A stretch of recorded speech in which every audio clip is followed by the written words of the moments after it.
I think one of the major risks that we see our customers not really appreciating or giving enough time to is actually the complexity of managing their security portfolio, and that creates risk because where there's complexity, there's misunderstanding of how incidents of things might happen, and that's something that we think customers really need to get a better grip around, and there are certainly some technologies out there that can help them do that. What you need to do is to create a standardized platform of tools and also make sure that your teams are equipped and engaged correctly so that then when they see threats they can make the correct correlations.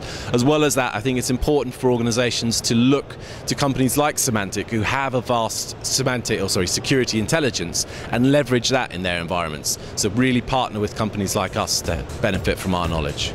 Well, it's starting to get better and better, to be honest with you. If you open up the papers these days, you can see organizations that are being breached, and they are, a lot of times there are financial motives. So people are being very careful, and they want to protect the crown jewels. So yeah, it's getting better and better. You're going to be breached. It's not a matter if you get breached, but it's a matter of when you get breached, and be prepared for that. If you know that you're going to get breached, make sure that you find it, because once it's in, it's hard to get out. Most organizations take cybercrime very seriously, but we also feel that they tend to underestimate the dangers of cybercrime, and they tend to underestimate how cybercrime has evolved over the past years.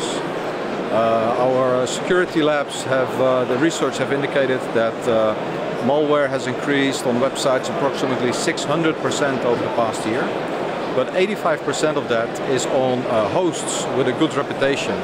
So reputation filters don't work, and also malware tends to execute much later. That makes traditional sandboxing techniques really ineffective. To my opinion, the first problem is to know all your assets, and that's not that trivial.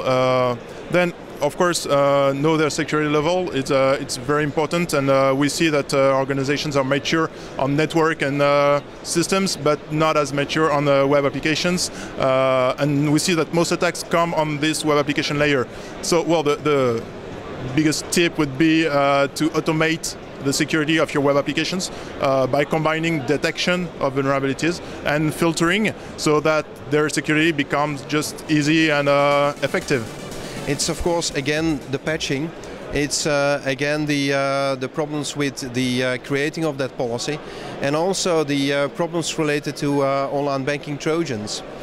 This is something we see over here in Belgium a lot. We see a lot of e-cops ransomware, we see a lot of problems related to online banking Trojans, and these are things which could be handled in a very good way as well. So the challenge has been organised really to help our customers and partners understand what it's like to be an attacker and to be able to take their mindset and flip it away from the defensive perspective that they normally have and turn more to an attacker's mindset, and that way they'll better be able to protect themselves and their organisation.